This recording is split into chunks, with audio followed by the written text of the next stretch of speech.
नौकरानी बनी अमीर राजकुमारी।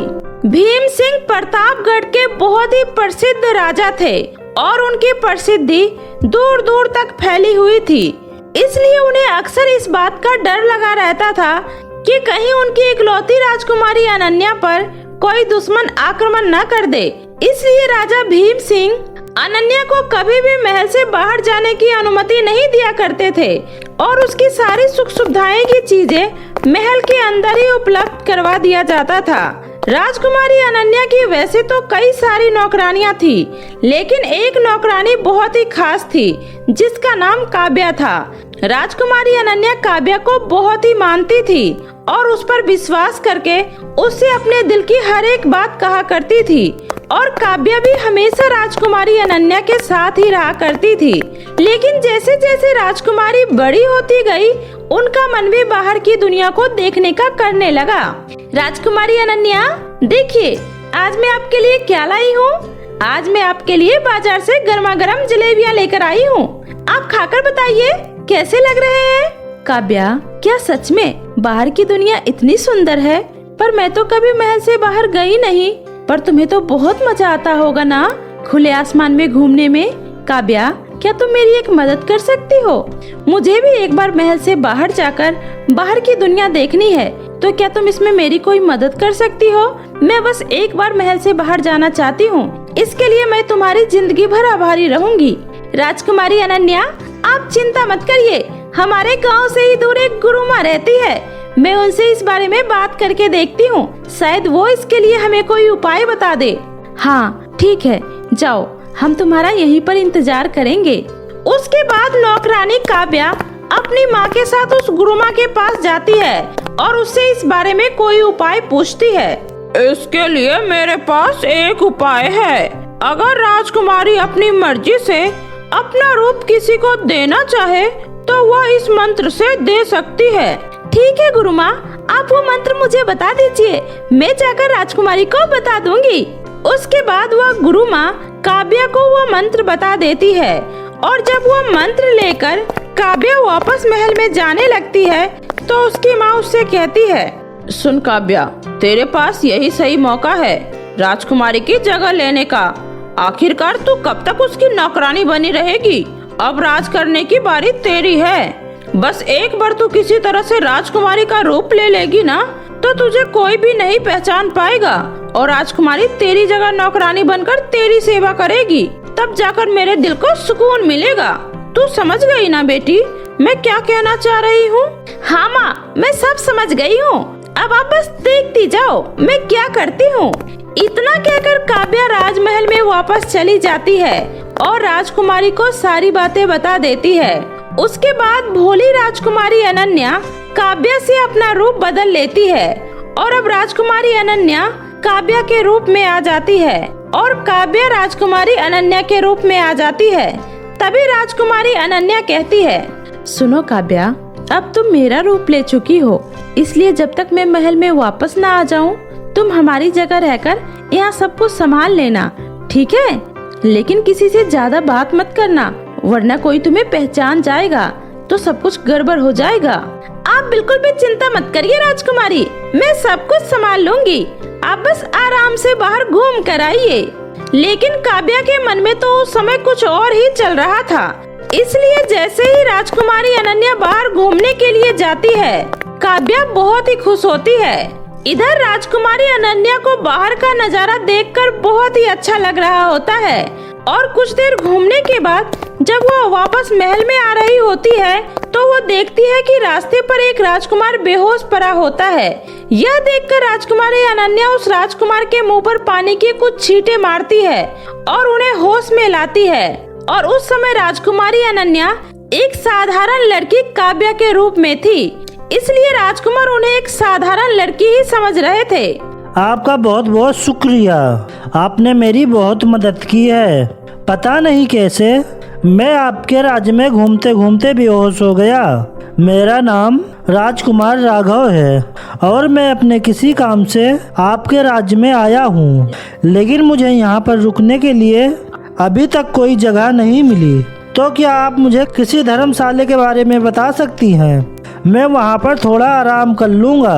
क्या मैं? पर मुझे तो कुछ नहीं। अरे क्या हुआ, तुम्हें अपने गांव के बारे में भी नहीं पता? चलो कोई बात नहीं, मैं किसी और से पूछ लेता हूँ। अच्छा ठीक है, अब मैं चलती हूँ। उधर राजकुमार राघव गांव वालों से पूछकर धर्मशाला ढूंढने लगता है और दूसरी तरफ राजकुमारी अनन्या अपने महल में वापस आ जाती है। लेकिन तब तक काव्या अपना रंग दिखा चुकी थी। अरे क्या बात है काव्या, तुम अभी तक कहाँ घूम रही थी? तुम्हें पता है मैं कब से तुम्हारा इंतजार कर रही हूँ। देख लिया पिताजी आपने, इसे अपने यहाँ मेरी सेवा के लिए रखा है, लेकिन इसे तो गांव भर घूमने से फुर्सत ही नहीं है और मुझे ऐसी नौकरानी नहीं चाहिए, इसलिए आप इसे अभी के अभी महल से निकाल दीजिए। काव्या, ये मैं क्या सुन रहा हूँ? मैंने तुम्हारी गरीब माँ की वजह से ही तुम्हें महल में काम दिया है, लेकिन शायद तुम्हें इसकी अब जरूरत नहीं है। पिताजी ये बिल्कुल झूठ बोल रही है, असली अनन्या तो मैं हूँ। ये तो हमारी नौकरानी काव्या है, जिसको कुछ समय के लिए हमने अपना रूप दिया था, लेकिन पता नहीं ये अब झूठ क्यों बोल रही है। पिताजी लगता है ये नौकरानी पागल हो चुकी है, इसलिए तो ये इतनी बहकी बातें कर रही है। भला कोई किसी को अपना रूप कैसे दे सकता है? पिताजी मैं सच कह रही हूँ, मैंने ही इसे उस गुरुमा के पास भेजा था और उन्हीं के मंत्र की वजह से हम लोगों ने एक दूसरे से अपना रूप अदला बदली किया था। आप मेरा विश्वास कीजिए, मैं सच कह रही हूँ, मैं ही आपकी अनन्या हूँ। अनन्या रोते हुए अपने पिता भीम सिंह को सारी बातें बताती है, लेकिन भीम सिंह को उनकी इन बातों पर विश्वास ही नहीं होता है, क्योंकि उस समय नौकरानी काव्या राजकुमारी के रूप में उनके सामने जो खड़ी थी और यह देखकर राजा भीम सिंह का अनन्या पर विश्वास करना बहुत ही मुश्किल था। मेरी पुत्री तो मेरे सामने खड़ी है और तुम झूठ बोल रही हो। तुम मेरी बेटी की जगह लेना चाहती हो। तुम एक नौकरानी होकर मेरी बेटी राजकुमारी की जगह लोगी। इसके लिए मैं तुम्हें इसी समय इस महल से बाहर निकालता हूँ और दोबारा कभी इस महल के आसपास नजर मत आना, वरना मुझसे बुरा कोई नहीं होगा। राजा भीम सिंह अनन्या पर विश्वास न करके उसे महल से बाहर निकलवा देते हैं और राजकुमारी अनन्या रोते हुए गांव से बाहर एक पेड़ के पास जाकर बैठ जाती है और उसी समय राघव की नजर अनन्या पर जाती है और वो उसके पास जाता है और राजकुमारी अनन्या राजकुमार राघव को सारी बातें बता देती है, जिसे सुनकर राजकुमार राघव कहते हैं, आप चिंता मत करिए राजकुमारी अनन्या, मैं आपकी मदद करूंगा। आप कहें तो मैं इस नौकरानी को बंदी बनाकर उससे सारी सच्चाई बाहर निकलवा सकता हूँ। नहीं राजकुमार, हम ऐसा नहीं कर सकते। ऐसा करने पर मेरे पिताजी आपको भी नुकसान पहुँचा सकते हैं, इसलिए हमें सही वक्त का इंतजार करना होगा। ठीक है राजकुमारी अनन्या, जैसा आप कहें, लेकिन तब तक आप हमारे राजमहल में हमारे साथ सुरक्षित रह सकती हैं और मैं आपको आपके राज की खबर देता रहूंगा। इतना कहकर राजकुमार राघव राजकुमारी अनन्या को अपने साथ अपने महल में ले जाता है और वहां जाकर वे अपने माता पिता को भी इस बारे में सारी बातें बता देते हैं। ऐसे ही कुछ दिनों तक राजकुमारी अनन्या राजकुमार राघव के महल में मेहमान बनकर रहने लग जाती है। एक दिन राजकुमारी अनन्या को पता चलता है कि उनकी माँ की तबीयत बहुत ही खराब है और जो जड़ी बूटी उनकी माँ को दिया जाता था वह सिर्फ राजकुमारी अनन्या को ही पता था और उस समय काव्या जड़ी बूटियों के बारे में न बता पाने की वजह से पकड़ी जाती है और उसकी सारी सच्चाई सामने आ जाती है और उसी समय राजकुमार राघव अनन्या को लेकर महल पहुंचते हैं और राजा भीम सिंह उस गुरुमा के बारे में पता लगवाकर उसे भी महल में बुलवा लेते हैं। महाराज, आप चिंता मत करिए, गुरु माँ फिर से राजकुमारी को पहले की तरह कर देंगी और राजकुमारी को कुछ भी नहीं होगा। महाराज, मुझे माफ कर दीजिए, मैंने ही इस लड़की को वो मंत्र दिया था, लेकिन मुझे नहीं पता था कि यह उस मंत्र का इतना गलत उपयोग करेगी। पर आप चिंता मत करिए महाराज, मैं अभी राजकुमारी अनन्या को पहले की तरह कर देती हूँ।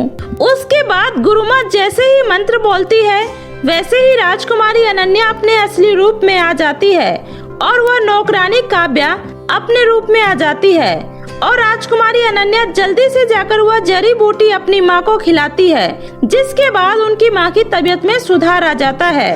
उसके बाद राजा भीम सिंह नौकरानी काव्या को राज्य से बाहर निकलवा देती है। पिताजी, मुझे माफ कर दीजिए, ये सब मेरी वजह से ही हुआ है। ना मैं महल से बाहर जाने की जिद करती और ना ये सब होता। पिताजी, इन सब में राजकुमार राघव ने मेरी बहुत मदद की है। उन्होंने इतने दिनों तक अपने महल में मेरा बहुत अच्छे से ध्यान रखा है। राजकुमार राघव, आपका बहुत बहुत शुक्रिया। आपने हमारी राजकुमारी की इतनी मदद की, इसलिए हम अपनी राजकुमारी का विवाह आपके साथ करवाना चाहते हैं। तो क्या आपको यह मंजूर है? इतने दिनों में राजकुमार राघव और राजकुमारी अनन्या भी एक दूसरे को पसंद करने लग गए थे और सबकी रजामंदी से उन दोनों की शादी हो जाती है और वह खुशी खुशी अपना ससुराल चली जाती है। और वही काव्या और उसकी माँ को उसके किए की सजा मिल जाती है और वे लोग दर दर की ठोकरें खाने के लिए मजबूर हो जाते हैं। सच्चा प्यार और जादुई दुनिया। एक सुनसान और निर्जल जंगल पर एक झोपड़ी थी, जहाँ एक खूबसूरत लड़की एक बूढ़ी औरत के साथ रहती थी। उस खूबसूरत लड़की का नाम नगमा था। झोपड़ी से मीलों दूर तक कुछ भी नहीं था, न ही कोई पेड़ पौधे और न ही कोई इंसान। वहाँ से बस दूर दूर तक पहाड़ और बंजर जमीन ही दिखाई देता था। वहाँ कोई भी आता जाता नहीं था। आता था तो बस एक बदसूरत आदमी। वह घोड़े से सवार होकर हर महीने नगमा और उस बूढ़ी औरत के लिए मक्के का भुट्टा दे जाया करता था। हालांकि वह आदमी गूंगा था, वह कुछ भी बोल नहीं सकता था, लेकिन फिर भी नगमा उसे देखकर खुश हुआ करती थी। एक बार जब वह आदमी मक्के का भुट्टा देकर वापस घोड़े पर सवार होकर जा रहा था, तब उसने देखा कि खिड़की के पास खड़ी नगमा उसे देखकर रो रही है। यह देखकर उसे बहुत ही बुरा लगा, लेकिन वह कुछ बोल नहीं सकता था। इसलिए वह अपने घोड़े पर सवार होकर वहां से जाने लगा। लेकिन बार बार उसके सामने रोती हुई नगमा का चेहरा ही आ रहा था। तभी वह चलते चलते एक गुफा के पास पहुंच गया, जहां से उसे एक अदृश्य आवाज ने चौंका दिया। तुम्हारे आने का समय हो गया है। क्या? हाँ, तुम्हारे आने का सही समय आ गया है। अपने घोड़े से उतरो और इस गुफा के अंदर प्रवेश करो। हैरान होकर वह आदमी डरते हुए गुफा के अंदर प्रवेश करता है। अंदर उसे एक बहुत ही खूबसूरत दुनिया दिखाई देती है। वह परियों की दुनिया थी। वह दुनिया बहुत ही खूबसूरत था। उसके सामने एक परी आती है और उसे बैठने को कहती है। आराम से यहाँ बैठ जाओ, मैं अभी अपना जादुई बोलने वाला छड़ी लेकर आती हूँ। और फिर परी ने अपनी जादुई छड़ी से एक जादू की और बोली, अब तुम बोलो। मैं सच में बोल सकता हूँ, पर आप कौन है देवी? मेरे बारे में तुम्हें जानने की जरूरत नहीं है। तुम बताओ, तुम कौन हो? मैं वह आदमी बीच में ही रुक गया, क्योंकि उसे कुछ याद ही नहीं आ रहा था। उसे अपने अतीत के बारे में कुछ भी नहीं पता था। मुझे कुछ नहीं पता। मुझे बस इतना पता है कि मैं एक राजा के लिए काम करता हूँ और हर महीने इस सुनसान जंगल में मैं मक्के का थैला देने आता हूँ। और उसी जंगल में तुम्हें एक सुंदर लड़की से प्यार हो गया?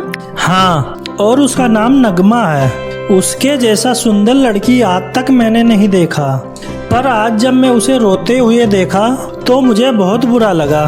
क्या तुम उससे प्यार करते हो? हाँ, करता हूँ। क्या तुम उसे खुश रखने के लिए कुछ भी कर सकते हो?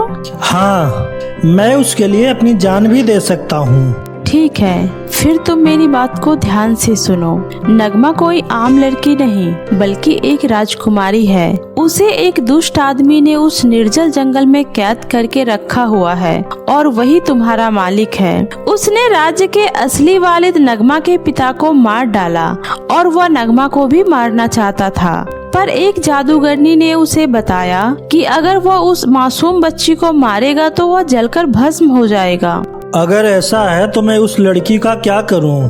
महाराज, उसे उस निर्जल जंगल में छोड़ दो, जहां मैंने अपनी बड़ी बहन को कैद करके रखा है, और मैं नगमा के ऊपर एक सम्मोहन डाल दूंगी, ताकि जिससे उसे कुछ भी याद नहीं रहेगा।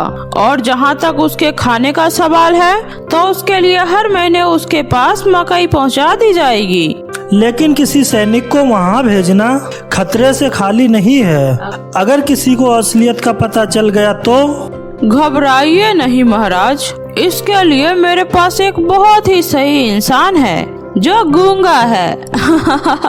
आपको तो सब पता ही है देवी, तो ये भी बता दीजिए कि मैं कौन हूँ। सही समय आने पर तुम खुद ही जान जाओगे। अब बताओ, क्या तुम उस जादूगरनी के कैद से नगमा को आजाद करवाने के लिए तैयार हो? बदले में चाहे तुम्हें कुछ भी हो जाए। नगमा के लिए मैं सब कुछ करने को तैयार हूँ देवी।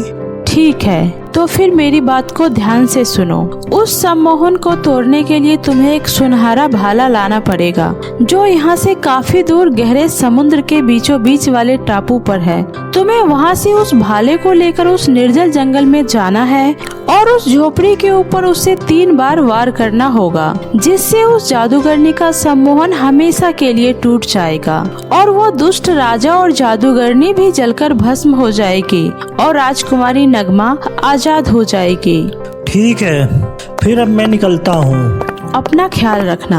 इतना बोलकर वो बदसूरत आदमी उस गहरे समंदर की तरफ निकल पड़ा। पूरा दिन सफर करने के बाद चट्टानों को पार करते हुए वो उस समुद्र के किनारे पहुंच गया। वो जैसे ही घोड़े से उतरा वो बहुत ही थक गया था। वो आराम करने का सोच ही रहा था कि तभी वहाँ पर खतरनाक चुड़ैल आ जाती है। तुम्हारी हिम्मत कैसे हुई यहाँ आने की? मुझे इस समुंदर के बीच वाले टापू पे जाना है। कृपया आप मुझे वहाँ का रास्ता बता दीजिए। आखिर तुम उस टापू पर क्यों जाना चाहते हो? मुझे अपने प्यार के खातिर वहाँ पहुँचना बहुत ही जरूरी है। अच्छा, तो मामला प्यार का है। ठीक है, मैं तुम्हें वहाँ पहुँचा दूंगी, लेकिन उसके लिए तुम्हें एक बहुत बड़ी कीमत चुकानी पड़ेगी। चुकाऊंगा, मैं अपने प्यार के लिए कुछ भी करूंगा। आप बताओ, आपको क्या चाहिए? मुझे तुम्हारी ये आंखें चाहिए। हा हा हा हा हा। यह सुनकर वह आदमी थोड़ा डर गया और वह पीछे ही होने वाला था। उसकी आंखों के सामने नगमा का रोता हुआ चेहरा आया। मैं उसके लिए कुछ भी करूंगा। ठीक है, फिर मैं तुमसे तुम्हारी दोनों आंखें लेती हूँ। अब से तुम्हारी ये आंखें मेरी हुई। चुड़ैल के इतना बोलते ही बदसूरत आदमी की आंखों के पास एक रोशनी हुई और उस रोशनी के साथ ही उसकी आंखें पूरी तरह काला और खोखला हो गया। हा हा हा हा हा। अब तुम यहाँ से जा सकते हो। मुझे तो अब बिल्कुल दिखाई नहीं दे रहा। भला मैं उस टापू तक कैसे पहुँचूंगा? अंधकार की तरह स्थिर, जिंदगी की तरह उज्जवल। तुम अपने इस बलिदान से पहुंच जाओगे अपनी मंजिल तक। जैसे ही उस चुड़ैल ने ये शब्द कहा, वह बदसूरत आदमी हवा में उड़ता हुआ आसमान से होते हुए उस टापू पर जा गिरा और बेहोश हो गया। वह 2 दिनों तक वहाँ वैसे ही पड़ा रहा और अगले दिन जब उसने अपनी आंखें खोली तो सूर्य की तेज रोशनी उसके आंखों के ऊपर पड़ रही थी। मैं देख सकता हूँ?